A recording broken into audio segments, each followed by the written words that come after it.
Halo teman-teman, kembali lagi bersama saya Yosinari Praryani. Di sini saya akan menjelaskan kembali tentang mata kuliah domestikasi dengan pembahasan yang berbeda.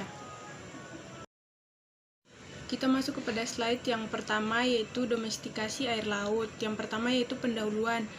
Domestikasi adalah proses yang panjang tanpa akhir, di mana hewan dari generasi ke generasi lebih beradaptasi dengan kondisi penangkaran dan manusia.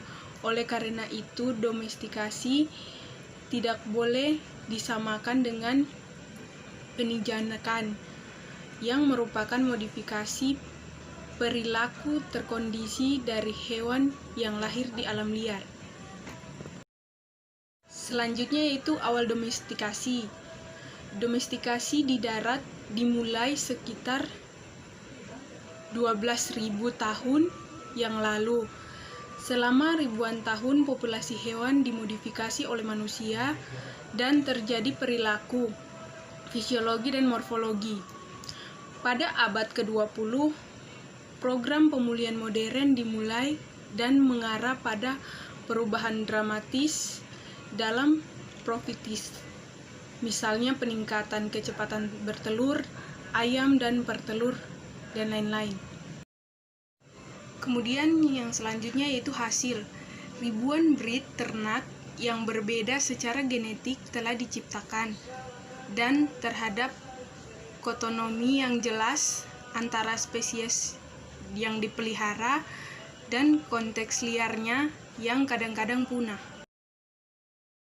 Berikut adalah bahan dan metode. Yang pertama yaitu sumber pusat data tentang perikanan dan dunia operasi akuakultur adalah Organisasi Pakan dan Pertanian PBB FAO. Dengan data penangkapan ikan yang diproduksi akuakultur kembali ke tahun 1950, database FAO adalah sumber informasi temporal yang tak ternilai tentang kuantitas, nilai, dan lokasi geografis produksi makanan atau global. Namun demikian, kekhawatiran telah muncul dalam 2 dekade terakhir tentang kualitas data, terutama karena kurangnya kejelasan dan transparansi dalam hal apa yang dilaporkan dan tidak sebagai budidaya jika dilaporkan sama sekali. Berikut adalah tingkat domestikasi untuk semua spesies ikan air laut yang terdaftar di FAO pada tahun 2013. N sama dengan 100 spesies. Untuk spesies yang sudah ada di database pada tahun 2009, N sama dengan 87. Dan pada literatur untuk spesies baru, N sama dengan 17. Kelompok spesies dikeluarkan. Berikut adalah hasil evaluasi produksi akuakultur ikan air laut global produksi. Ikan air laut global meningkat sedikit dari tahun 1950 sampai awal tahun 1970-an. Kemudian produksi terus meningkat hingga tahun 1990-an. Negara-negara yang memproduksi ikan laut yaitu Asia sebanyak 83,1%, diikuti dengan Eropa 9,2%, dan Afrika 7,1%. Selanjutnya yaitu evolusi jumlah spesies ikan yang dibudidayakan dan didomestikasi. Yang pertama itu peningkatan jumlah spesies yang dibudidayakan. Kemudian perbandingan spesies budidaya yang dibudidayakan per tahunnya itu terus meningkat. Kemudian jumlah spesies yang terdaftar. Selanjutnya yaitu tingkat domestikasi spesies air laut, dan yang terakhir slide berikutnya yaitu evolusi produksi budidaya ikan air laut. Yang pertama yaitu budidaya organisme akuatik, yang kedua peningkatan produksi perikanan, yang ketiga perbandingan spesies, yang keempat produksi budidaya ikan air laut terkonsentrasi di sejumlah negara tertentu. Kemudian yang terakhir hambatan pengembangan budidaya air laut. Slide selanjutnya yaitu evolusi jumlah spesies air laut yang dibudidayakan dan domestikasi. Poin yang pertama yaitu jumlah spesies air laut yang dibudidayakan telah meningkat dalam pesat dan beberapa dekade terakhir, seperti yang diamati pada kelompok ikan.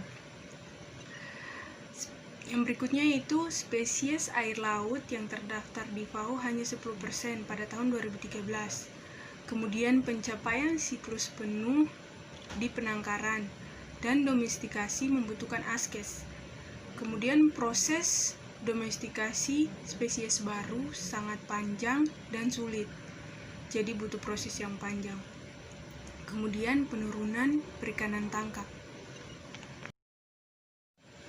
Selanjutnya yaitu untuk semua atau 10 spesies budidaya teratas kecuali kroker kuning besar, produksi akuakultur sekarang sangat melebihi perikanan tangkap. Oleh sebab itu, karena perikanan tangkap menurun dan karena pemanenan yang berlebihan, harga spesies target seringkali meningkat secara dramatis. Dengan demikian, kondisi tersebut, budidaya perikanan dapat berkembang pesat sehingga semakin menurunkan nilai perikanan tangkap. Slide yang terakhir yaitu kesimpulan. Dibandingkan dengan domestikasi hewan darat, domestikasi hewan liar dan khususnya spesies ikan air laut merupakan fenomena terkini. Dan budidaya ikan baru dimulai beberapa dekade yang lalu, dan saat ini hanya sedikit spesies yang dapat dibudidayakan. Sebaliknya, untuk banyak spesies pertanian hanya dilakukan beberapa tahun sebelum dihentikan. Pertumbuhan masa depan yang berkelanjutan budidaya laut sebagian akan bergantung pada kemampuan kita untuk menjinakkan, yaitu mengontrol siklus hidup di penangkaran dari spesies yang saat ini dibudidayakan dan baru. Sekian dan terima kasih presentasi dari saya. Semoga dapat bermanfaat. Jika ada salah kata dalam presentasi ini kami mohon maaf. Shalom. Assalamualaikum warahmatullahi wabarakatuh.